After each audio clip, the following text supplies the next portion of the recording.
que con fecha 5 de diciembre del año 2019, en la sala integrada por el señor Contreras, la señora Espina y el abogado integrante Castillo Val, revocaron la sentencia apelada de 31 de diciembre del año 2018 y siguientes, solo en cuanto por ella se condena al fisco de Chile al pago de las costas de la causa, y en su lugar se declara que se exime a dicho litigante de las mismas, debiendo cada parte soportar las que le son propias. Y se confirma en lo demás la sentencia de 31 de diciembre del año 2018. La sentencia de primera instancia, dictada por la ministra señora Cifuentes, con fecha 31 de diciembre del año 2018, condenó a Juan Orlando Muñoz Orellana, Nelson Mario Pérez Cabeza, Ramón Antonio Venegas Arenas, suboficial el primero, cabo primero, el segundo, y sargento primero el tercero, todos en retiros de Carabineros de Chile, a sufrir cada uno la pena de 10 años y un día de presidio mayor en su grado medio, accesorias legales, como autores del delito de homicidio calificado de Patricio Leonel González González, cometido el 10 de diciembre de 1985, sanción corporal que se ordena cumplir efectivamente con los abonos que a cada uno de los sentenciados se les reconoce. Asimismo, y a lo que a la acción civil respecta, se rechazaron las excepciones de pago y prescripción extintiva opuestas por el Fisco de Chile a través del Consejo de Defensa del Estado, y se acogió la demanda civil de indemnización de perjuicios interpuesta por Rosa Angélica González Fuentes, Víctor Enrique González González, Blanca Angélica González González y Sergio Manuel González González, en sus correspondientes condiciones de madre la primera, hermanos los restantes de la víctima Patricio Leonel González, en contra del Fisco de Chile, entidad que se le condena al pago de 250 millones de pesos por concepto de daño moral, desglosado en 100 millones de pesos para la madre y 50 millones de pesos para cada uno de los hermanos, con los reajustes e intereses correspondientes.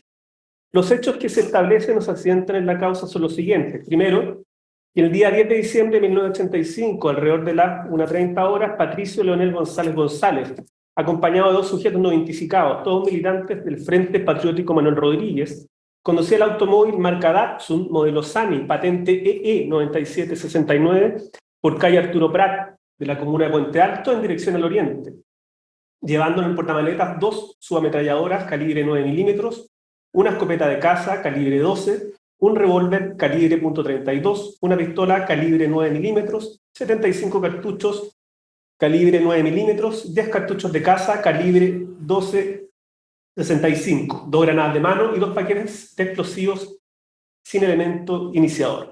Segundo, que el citado vehículo había sido sustraído a su dueño, Guillermo Eduardo Gottschalk Reyes, mediante intimidación el día anterior alrededor de las 21 horas, en calle Ricardo Mate Pérez, de la comuna de Providencia. Tercero, que al llegar a la intersección con avenida Conchitoro, frente al regimiento de ingenieros número 2 de Puente Alto, el referido automóvil fue interceptado por 4 sujetos vestidos de civil: Iván de Jesús Belmar Fuentes, actualmente fallecido, Juan Orlando Muñoz Orellana, Nelson Mario Pérez Cabeza y Ramón Antonio Venegas Arenas, todos funcionarios de Carabineros de Chile, quienes tras seguir al vehículo lo anticiparon, se parapetaron en el lugar y luego se abalanzaron sobre él, disparando en contra de sus ocupantes con las subametralladoras UCI calibre 9 milímetros que portaban. Cuarto, que ante lo ocurrido descendieron del vehículo el copiloto y la persona que ocupaba el asiento posterior, quienes se dieron a la fuga por avenida Conchitoro en dirección al sur. Quinto, que el conductor Patricio González González resultó herido y permaneció al interior del móvil, el que se desplazó por la citada avenida en dirección sur-oriente, colisionando en contra de una caseta del regimiento antes aludido. Sexto, que González González recibió 6 impactos balísticos, 3 de ellos en el tórax, uno de los cuales lesionó el hígado, transfixió el esófago y desgarró casi totalmente la aorta torácica.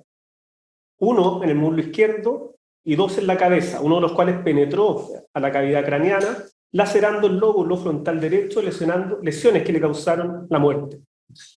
Fíjate que tras lo acontecido se alteró el sitio del suceso, ya que la víctima fue situada en el asiento delantero derecho del móvil, lugar en que fue encontrada por oficiales de la Brigada de Homicidios de la Policía de Investigaciones de Chile y fotografiada por un perito del Laboratorio de Criminalística de la misma institución.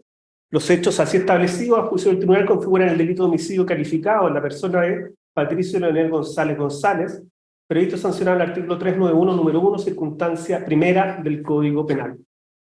La sentencia de segunda instancia, en su considerando 11º, establece, en relación a la alevosía, dice que el deceso de González González se produjo por el actuar de los acusados aprovechándose de condiciones que de hecho les permitió disminuir los riesgos inherentes a la acción delictiva, sea que provinieran de la posible reacción de la víctima y sus acompañantes, o asegurando la imposibilidad de defenderse de esta, lo que constituye un homicidio alevoso por la especial concurrencia de la modalidad de ejecución de obrar sobre seguro, trayectoria y número de disparos, y no existe evidencia también que del alto hayan salido disparos para desestar la teoría de las defensas.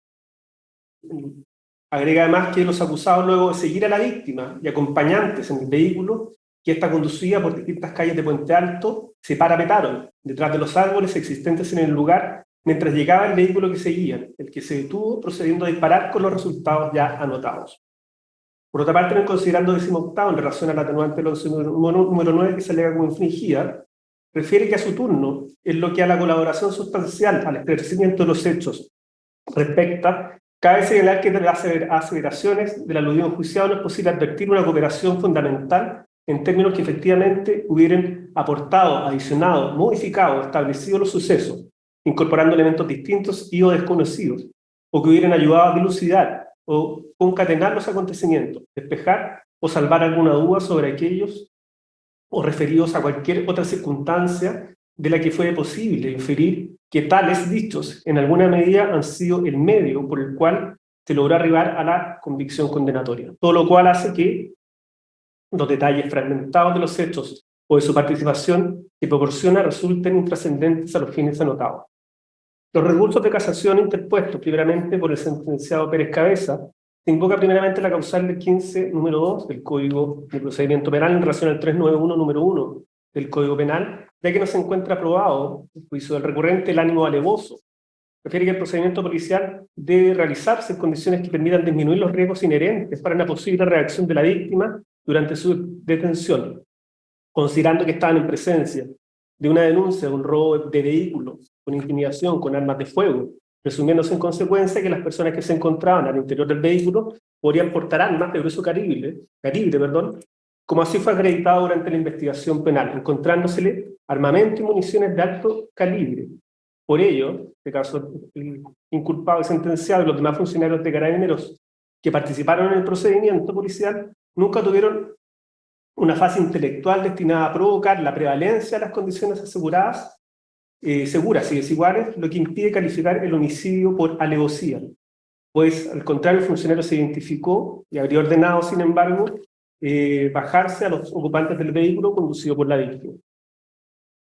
Por otra parte, denuncia como infringido lo dispuesto en el artículo 546, número 5, en relación a los artículos 93, número 6, 94, 95 y 102 del Código Penal, toda vez que la calificación del delito de lesa humanidad asignado al delito imputado en autos no corresponde desde el punto de vista jurídico penal, por cuanto el hecho no se inscribió en el marco de violaciones sistemáticas y generalizadas de violaciones de los derechos humanos cometidas a partir del 11 de septiembre de 1973, tratándose en consecuencia de un delito común, según la correcta interpretación de los criterios utilizados por la excelentísima Corte Suprema. Por ende, pide que se invalide la sentencia recurrida y acto continuo y sin nueva vista, pero separadamente, la resolución de reemplazo que declare el ilícito perpetrado en diciembre de 1985 en la persona de Patricio Leonel González González corresponde a un homicidio simple, declarando que ha lugar a la prescripción de dicho delito o tratarse de un delito de carácter común, de manera que se absuelva por tal motivo a Nelson Mario Pérez Cabeza. Por otra parte, el sentenciado Juan Muñoz, a través de su abogado, invoca como causales de casación en el fondo, primeramente, la contenida el artículo 546, número 1 y 2, en relación a los artículos primero, 11, número 9, 68, 103, 391, número 1 y 391, número 2 del Código Penal. Refiere que el sentenciado fue procesado y lo acusado por la ministra sustanciadora en calidad de autor de un delito consumado homicidio simple en la persona de la víctima, conforme a lo dispuesto en el artículo 391, número 2 del Código Penal. Sin embargo, la sentencia dicta en primera instancia y confirmada califica el hecho de conformidad al 391, número 1 del Código Penal por la causal primera, esto es la alevosía. Refiere que no existe ningún nuevo antecedente de aquellos tenidos a la vista al ser reducida la acusación fiscal que hubiera implicado el cambio de parecer del tribunal de primera instancia al momento de dictar sentencia. Pero esto mismo estima que la circunstancia de alevosía no está probada. No está probado el ánimo alevoso, ya que el actuar de los sentenciados se inscribe más bien en el contexto de un procedimiento espontáneo derivado del robo con intimidación del vehículo en el que se movilizaban los ocupantes. Sumado que los funcionarios policiales desconocían en el momento de recibir la instrucción de búsqueda y detención de dichos delincuentes que estos pertenecían a algún movimiento político de la época, como lo es el Frente Patriótico Manuel Rodríguez. Por lo que de plano se descarta que su persecución haya sido por motivos políticos o contrarios al régimen del momento, desvirtuándose entonces de suyo que estamos frente a un delito de lesa humanidad. Por otra parte, refiere que el homicidio reprochado puede ser considerado como calificado, no puede ser considerado como calificado porque la calificante no tiene un correlato en base al probatorio de la causa, lo que implica una infracción al artículo 488 del Código de Procedimiento Penal. Alude también como infringía la atenuante contemplada en el artículo 11, número 9 del Código Penal, al no ser considerada, y también la infracción del artículo 103 del Código Penal, al no considerar como muy calificada dicha circunstancia modificatoria por el transcurso del tiempo.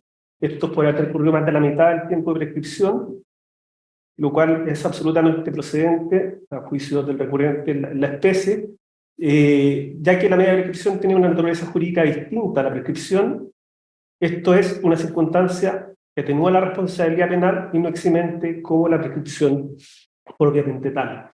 Lo que pide es que se revoque la sentencia recurrida que condena a su representado como autor del delito de homicidio calificado, la persona de Patricio González González, que en su lugar se declare y se recalifica el delito a la figura establecida en el artículo 391, número 2 del Código Penal, como así también que le favorece a su representado las circunstancias atenuantes ya señaladas, en su número 9 y 103 del Código Penal, con la debida rebaja de pena. Son los antecedentes, señoría. Bien. ¿Se anotaron para alegar? Don Pedro Contreras, 20 minutos. Don Pedro Contreras, lo escuchamos, señor Contreras. Muchas gracias, vuestra señoría excelentísima. Muy buenos días. Y con su venia vengo a alegar en la presente causa por la parte querellante y actora civil en contra de ambos recursos de casación deducidos por las defensas de los condenados de autos, solicitando desde ya su rechazo en todas sus partes, conforme paso a exponer. Perdón. Respecto al recurso deducido por la defensa del condenado Nelson Pérez Cabezas. Como bien señaló el señor relator, alega dos causales. La primera causal, artículo 546, numeral segundo del Código de Procedimiento Penal en relación con el artículo 391, número 1 del Código Penal. La primera cuestión que debe quedar establecida vuestra señoría excelentísima respecto del recurso deducido es que el recurrente no se ajusta a los hechos consignados en la presente causa. Básicamente en la sentencia. El considerando décimo del fallo impugnado establece que 4 sujetos vestidos de civil, todos funcionarios de carabineros, se parapetaron detrás de unos árboles y dispararon. No obstante, el recurrente señala que el funcionario se identificó y ordenó bajar a los ocupantes del vehículo conducido por la víctima y luego 2 de ellos huyeron. Vuestra señoría excelentísima, no se trata de la configuración de los hechos del presente recurso, es un recurso de derecho estricto. Por lo tanto, debemos estar aquellos determinados y asentados en la causa, básicamente en la sentencia que se está recurriendo. De este modo, entonces, toda la supuesta alegación de la parte recurrente se soporta en un relato de los hechos que es absolutamente inexistente en autos. Sin perjuicio de lo que acabo de señalar, debo indicar que la alevosía, como bien es sabido, comprende dos elementos, un elemento subjetivo y un elemento objetivo. En relación al elemento objetivo, la recurrente se equivoca al hacer mención de un engaño. Este elemento se refiere más bien al ánimo leve o traicionero. Este ánimo se encuentra totalmente acreditado en autos porque, en efecto, los perpetradores del hecho se parapetaron detrás de unos árboles y parapetarse, conforme dispone la Real Academia Española de la Lengua, significa precaverse de un riesgo por algún medio de defensa. Básicamente lo que exige la doctrina. Luego está acreditado también, y lo acaba de señalar el señor relator en la relación de los hechos, que usaron subfusiles. subfusiles de la marca Uzi en contra de la víctima. Vuestra señoría excelentísima, esta Uzi dispara 10 balas 9 milímetros por segundo, es decir, 600 balas por minuto es su capacidad de disparo. Y si parapetarse significa resguardarse, y además se tiene en consideración el armamento de alto calibre utilizado, tal como establece la sentencia impugnada, es manifiesto el ánimo aleve y traicionero acreditado con los hechos, insisto, inamovibles en la presente causa. Respecto al elemento objetivo, la indefensión, vuestra señoría excelentísima, la indefensión de la víctima. ¿No es acaso indefenso aquel que se desplaza dentro de un vehículo y repentinamente recibe una andanada, una ráfaga de balas de unas personas parapetadas detrás de unos árboles y además considerando el tipo de arma usada? Esto es una cuestión claramente objetiva y está asentada en la causa, insisto, por hechos inamovibles. Respecto a la segunda causal, artículo 546, número 5 del Código de Procedimiento Penal, en relación con la no aceptación de la extinción de la responsabilidad por prescripción. Vuestra señoría excelentísima, respecto a esta causal, se alega que en la especie no se trata de un delito de lesa humanidad, sino que se trata de un delito común y por ello no opera la imprescriptibilidad de la figura. Sin embargo, hay que considerar que no se alegó la errada calificación del delito como un crimen de lesa humanidad. En efecto, la recurrente lo que debió hacer, si deseaba impugnar la calificación del delito como un crimen de lesa humanidad, era recurrir conforme al numeral segundo del artículo 546 y no conforme al numeral quinto. El numeral quinto supone la aceptación de los hechos y luego que no proceda la excepción. Por lo que entonces no puede entenderse de una manera lógica que se reclame de ello si se aceptó la calificación del delito como un crimen de lesa humanidad. En consecuencia, habiéndose aceptado la calificación jurídica como un crimen de lesa humanidad, lo que sí debió hacer la recurrente es reclamar respecto de la procedencia o improcedencia de la prescripción o de la media prescripción ante un crimen de lesa humanidad. Y vuestra señoría excelentísima, al revisar los argumentos de la recurrente, y lo acaba de señalar el señor relator, vemos nosotros que su reclamo se refiere básicamente a la calificación de un crimen de lesa humanidad. Desarrolla si hubo o no hubo un ataque en contra de la población civil de manera generalizada y sistemática. Y no obstante que olvida el tercer elemento relativo al conocimiento de la gente respecto de ese ataque, se desarrolla o si corresponde o no catalogarlo como un crimen de lesa humanidad. Esto es calificación, vuestra señora excelentísima. No dice relación con la excepción o con no acoger la excepción en rigor. Y es más, queda absolutamente claro el equívoco de la recurrente respecto de la causal que invoca, dado que en su petitorio expresa y explícitamente señala que solicita la correcta calificación jurídica del delito como un delito común y no como un crimen de lesa humanidad. Ese es el petitorio. Evidentemente, corresponde a la causal segunda y no a la causal quinta, por la cual está alegando en esta oportunidad esa casación. Y por ende, debe ser ella desestimada. Esto es sin perjuicio, vuestra señora excelentísima, que en realidad la fundamentación general del presente recurso más bien obedece a un recurso de apelación en que no se comparte lo resuelto por el tribunal y no a un recurso de derecho estricto como es la casación en el fondo. Respecto del segundo recurso, del recurso deducido por la defensa del condenado Juan Orlando Muñoz Orellana. Este también alega o sostiene dos causales. La primera causal, artículo 546, numeral primero del Código de Procedimiento Penal. La recurrente sostiene que no se trata de un homicidio calificado, ni que tampoco se trata de un crimen de lesa humanidad. Al efecto, incurre en el mismo error que el primer recurrente, pues cuestiona los inamovibles hechos fijados en la presente causa. Y al efecto cita, parcialmente por cierto, algunas declaraciones de testigos. Luego, estima que no existe la alevosía, y para ello se limita a señalar que la recurrente, que no concurre el elemento subjetivo. Porque, como dijo el señor relator, se trató de un procedimiento espontáneo derivado ¿de qué? Derivado de un robo con intimidación respecto de un vehículo.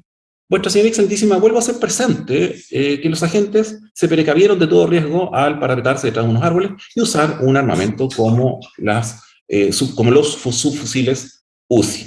Entonces resulta evidente que de los hechos existe este ánimo aleve o traicionero, como lo establece la sentencia dictada en la presente causa. Respecto del elemento objetivo, aun cuando la recurrente no se hace cargo de él, insisto, no se trata de un grave caso de indefensión, desplazarse en un vehículo y recibir una andanada de balas.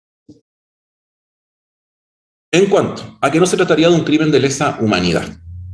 indica la recurrente que no comparte esa calificación porque los funcionarios obraron, y lo dice expresamente, conforme su deber de carabineros. Vuestra señoría excelentísima, ¿es deber de carabineros parapetarse y luego disparar con subfusiles en contra de un vehículo? Máxime, si se tiene presente que los funcionarios de carabineros se encontraban vestidos de civil. No se trataba de un procedimiento de agentes encubiertos, vuestra señoría excelentísima, que podía haber justificado la situación de vestir como civil. De hecho, vestir como civil denota el ánimo de ocultamiento, el ánimo de no visibilizar que se trata de carabineros. En definitiva, lo que busca es la impunidad de la conducta. Y cabe preguntarse, dice con respecto a esta acción que se refería al deber de carabineros. ¿No es acaso en un procedimiento arreglado, en un procedimiento institucional, lo mínimo es vestir el uniforme de carabineros de manera tal que se pueda visibilizar que se trata de dichos funcionarios? Por lo tanto, no se ajusta esta conducta al deber de carabineros. Y la ausencia de este uniforme se suma, además, como lo establece la sentencia, a la grave desproporcionalidad del medio empleado respecto del tipo de armas utilizado que tantas veces he señalado. Por lo tanto, tampoco concurre esta causal. Segunda causal, artículo 546, numeral segundo del Código de Procedimiento Penal. Sostiene que falta el reconocimiento de la colaboración del condenado. Vuestra señoría excelentísima olvida la recurrente que esta colaboración debe ser sustancial. Y conforme la Real Academia Española de la Lengua, sustancial es importante o esencial. No se trata de que el inculpado, el imputado, el procesado, acusado, condenado, participe de los diversos actos procesales de la causa. No significa que concurra a declarar, es más, está obligado a hacerlo. Lo que exige la procedencia de esta causal de atenuación es que la colaboración sea esencial. Y a estos respectos, el considerando 18 establece de manera expresa, y lo leyó el señor relator, que no es posible revertir una cooperación fundamental. Dice que los detalles de los hechos y los detalles de la participación que refiere el condenado resultan intrascendentes a estos efectos. Es decir, explícitamente el fallo sitúa en la vereda opuesta del requisito que establece esta causal para su procedencia. Por lo tanto, tampoco corresponde aceptarla. En segundo lugar, se refiere a la aplicación del artículo 103 del Código Penal.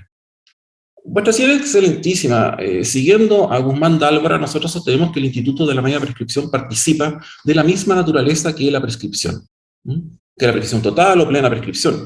Tiene su fundamento, este instituto, en las mismas consideraciones de estabilidad social y de seguridad jurídica y de humanidad, que alimentan en su conjunto tanto a la plena prescripción como a la prescripción parcial.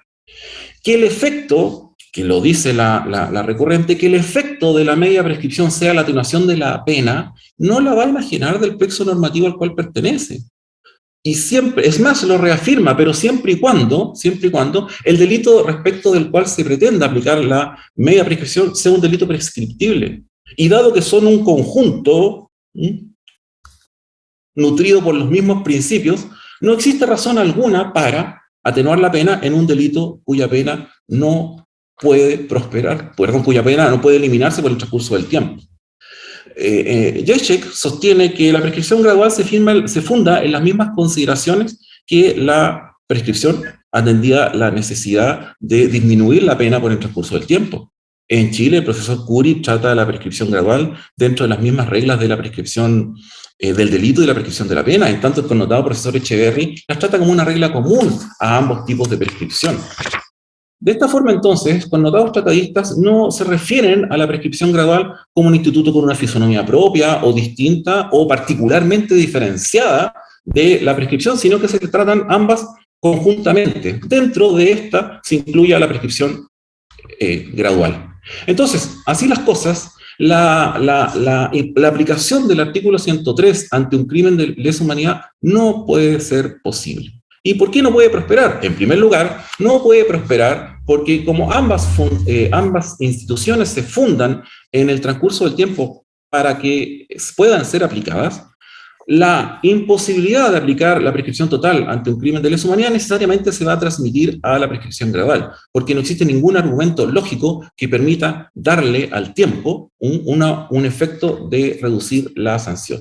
En segundo lugar, no puede aplicarse porque tratándose de la especie de un crimen de lesa humanidad, un crimen imprescriptible, no es posible contabilizar, no es posible iniciar el cómputo del plazo que establece el artículo 103 del Código Penal, porque en este caso la norma citada resulta absolutamente inaplicable. Y finalmente, en tercer lugar, porque de aceptarse que la medida de prescripción opera en un crimen de lesa humanidad, se va a incurrir en una evidente contradicción lógica en el razonamiento judicial. Pues, si un crimen de lesa humanidad no prescribe, es decir, no se agota su persecución penal, entonces, ¿cómo puede permitírsele a un plazo disminuir esa persecución, esa pena, si la pena no se extingue? Una interpretación diversa a la acá señalada necesariamente va a chocar con el derecho internacional de los derechos humanos. Va a suponer que el sistema interno chileno permite el efecto que el transcurso del tiempo atenúe la responsabilidad o bien la haga desaparecer ante un crimen de lesa humanidad o un crimen de guerra. Y ello necesariamente puede hacer al Estado de Chile incurrir en responsabilidad internacional. Pero además, esta misma excelentísima Corte Suprema ha señalado en los autos ROL 39.628 del año 2017 y 4.080 del año 2018 que la aplicación de la prescripción gradual respecto de un crimen de lesa humanidad va a significar una afectación del principio de proporcionalidad de la pena. ¿Y por qué? Porque atendido a la gravedad de los hechos que han sido perpetrados por agentes del Estado, va a determinar que la respuesta al autor del hecho por él cometido necesariamente debe ser coherente con la afectación del bien jurídico protegido. Por lo tanto, esta causal también debe ser rechazada, vuestra señoría excelentísima. Y con ello termino mi alegato solicitando, insisto, en el rechazo de los 2 recursos de casación en el fondo, deducido por las defensas, por adolecer esto de absolutamente una falta de fundamentos y plausibilidad en las alegaciones que ellos tienen. Muchas gracias. Gracias. ¿Continúa doña Francisca Onel? Sí. La escuchamos. Gracias, señor presidente. Con la venia de esta excelentísima Corte, Francisca Onel, por el programa de Derechos Humanos de la Subsecretaría de Derechos Humanos del Ministerio de Justicia y Derechos Humanos, alegando en contra de los recursos de casación en el fondo interpuestos por las defensas de Juan Orlando Muñoz Orellana y de Nelson Pérez Cabezas, solicitando desde ya, señoría, que se rechacen ambos recursos y por lo tanto se declare que la sentencia que está siendo atacada no es nula. En atención a las consideraciones que en este momento paso a exponer. Primero, señoría, voy a hacer referencia al recurso de Juan Orlando Muñoz Orellana y tengo que partir señalando, al igual que mi colega que recién acaba de alegar, que las causales del artículo 546 que se usaron para fundar este recurso son incompatibles. Se trata de aquellas dispuestas en el número 1 y número 2 del referido artículo. De ahí entonces que no puede prosperar un recurso que se contradice. Por un lado señala que sí es correcta la calificación del delito, pero se ha errado en la pena, y después se dice que la calificación del delito no es correcta, por lo que la pena aplicada tampoco lo sería. Esta contradicción entre ambas causales no es algo novedoso, señoría. De hecho, al consultar el repertorio de legislación y jurisprudencia chilena, el tomo 3 de la editorial jurídica, existe una mención a 23 fallos de esta excelentísima Corte que así lo señalan. Esto en la página 186 de dicho documento. Es un asunto de larga data. Además, el primero de los fallos consignados es del año 1927, señoría, de manera que se podría decir que estamos ante un clásico problema de incompatibilidad de causales. Pero además, su señoría, lo que pretende decirnos la defensa con la alegación de que no estamos ante un homicidio calificado es que no estamos frente a un delito de lesa humanidad.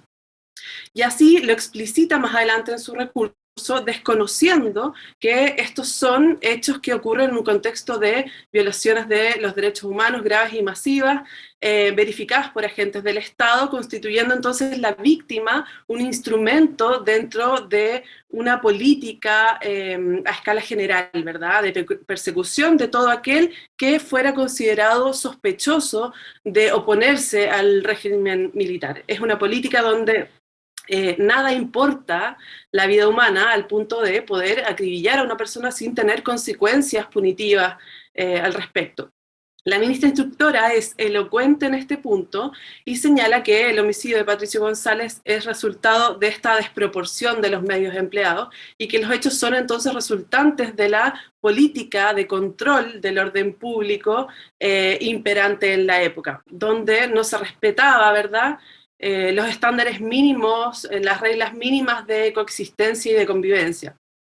De manera que lo alegado por la recurrente ha sido expuesto y resuelto tanto en el fallo de primera como en el de segunda instancia. Ambos fallos concordantes en la calidad de crimen de lesa humanidad del homicidio que hoy nos convoca. Su señoría, después el recurso de casación de Muñoz nos señala que existe un error al establecer las circunstancias atenuantes. Dice que se debería aplicar el artículo 103 del Código Penal. Sin embargo, su señoría, alegar que el delito no es un delito de lesa humanidad y que se aplique el artículo 103 también es una contradicción. Si la defensa considera que realmente estamos ante un delito común, cuestión que por supuesto nosotros no compartimos, entonces lo que debería solicitar, por ejemplo, es la prescripción de la acción penal y no la media prescripción.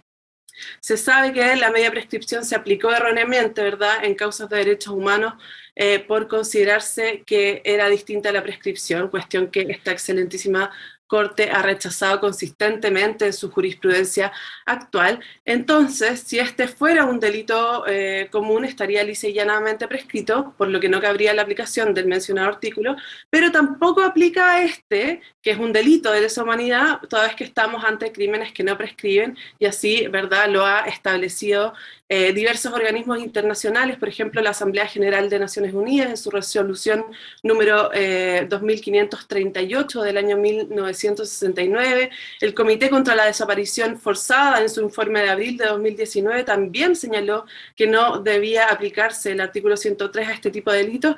Y últimamente, señoría, tenemos el informe de fondo número 13.054 de la Comisión Interamericana de Derechos Humanos, en el caso Benito Vega y otros versus Chile, donde se reitera que el artículo 103 no debe aplicarse a este tipo de delitos. De ahí entonces que no sea posible la aplicación del artículo 103. Señoría, la recurrente además señala que no se le ha reconocido la circunstancia atenuante del artículo 11, número 9, esto es haber colaborado sustancialmente al esclarecimiento de los hechos, y en este punto, señoría, debemos tener en cuenta que el mero hecho de haber declarado en el expediente no significa otra cosa que un cumplimiento de una obligación legal, por lo que no se puede entender como un acto de colaboración. Más aún cuando es la misma ministra instructora, doña Marianela Cifuentes, la que señala que Muñoz Orellana, al prestar declaración, trató de eludir su responsabilidad y por esto es que no le concede finalmente la atenuante que es solicitada. Su señoría, por otro lado, aún en el caso de que se hubiese planteado el recurso por una causal acertada, haciendo solicitudes que no sean contradictorias, la tesis de que estamos ante un homicidio simple no puede prosperar, y entonces aquí paso a hacer referencia al recurso de la defensa de Nelson Pérez Cabeza, que en definitiva ataca también la errada calificación del delito del homicidio calificado, pero que lo hace por la causal segunda del artículo 546 del Código de Procedimiento Penal. A este respecto, señoría, de la sentencia atacada se desprende clara y evidentemente que los jueces han entendido que en la especie estamos ante un homicidio cometido con alevosía. Principalmente porque la muerte de la víctima se produce por el actuar de los acusados aprovechándose de las condiciones que no le representaban riesgo alguno, de manera que entonces actuaron sobre seguro. Consta, como señaló el colega que me antecedió, que el vehículo recibió desde fuera, ¿verdad?, 11 impactos de bala. No se logró establecer en la causa que los ocupantes del vehículo hayan disparado, ya que todos los impactos provienen desde el exterior del vehículo hacia adentro. Así también consta en el proceso que el ataque fue por sorpresa y que las armas que supuestamente habrían sido disparadas por los ocupantes del vehículo realmente estaban en la maleta del vehículo, lo que descarta entonces la tesis de que haya existido realmente un enfrentamiento.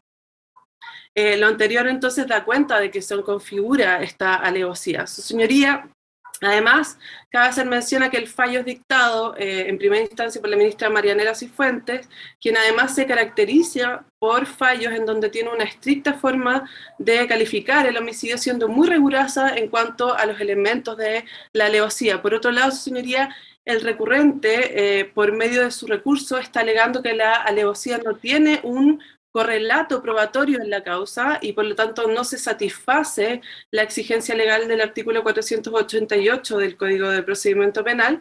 Sin embargo, cabe recordar sobre este punto que el recurrente, al no invocar la causal del número 7 del Código de Procedimiento Penal, esto es la violación de las leyes reguladoras de la prueba, los hechos entonces establecidos en el fallo quedan con el carácter de inamovibles, no pudiendo entonces ser alterados por esta excelentísima Corte, de manera que no es posible alegar como infringido este artículo 488 recién mencionado, menos de forma genérica, ¿verdad? Antes de pasar a la siguiente causal de casación invocada, el recurrente lo que hace en su escrito es alegar que por tratarse de un delito de homicidio calificado se ha podido declarar la imprescriptibilidad del delito de autos. Señala entonces erradamente que de haber sido calificado el delito como un homicidio simple, entonces se habría declarado prescrito, y esto, como bien sabe esta excelentísima Corte, es absolutamente errado.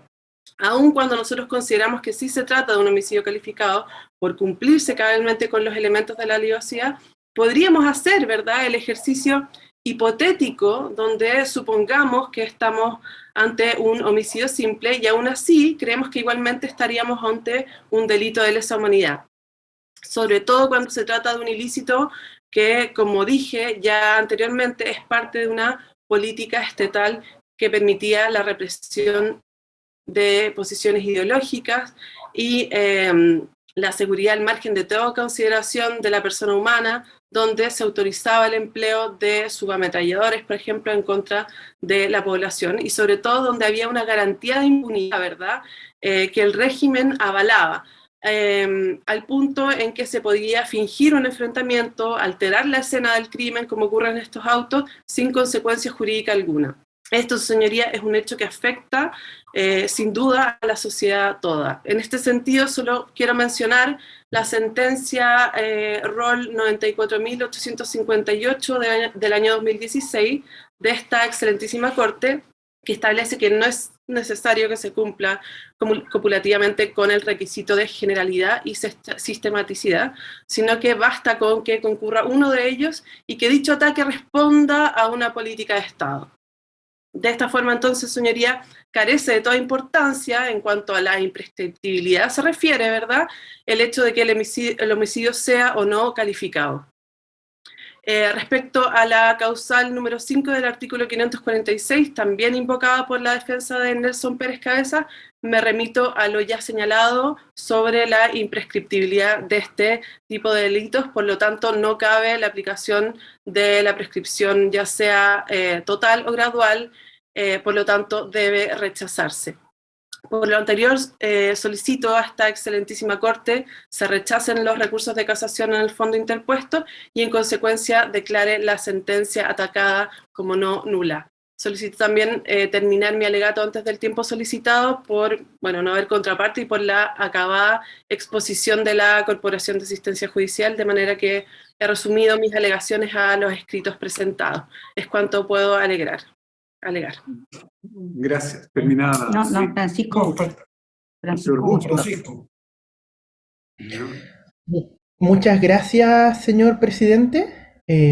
Con su venia y la de esta excelentísima sala, yo alego por la querellante Agrupación de Familiares de Ejecutados Políticos, que es parte querellante en estos autos, instando por el rechazo de los recursos y porque se considere que la sentencia del 5 de diciembre del año 2019 no es nula. Señoría, dada lo completo de la relación que todos compartimos y también las exposiciones de los colegas que me precedieron, yo voy a ser muy breve, dando cuenta en primer lugar de defectos formales que son comunes a los recursos y de algunos problemas que estos tienen.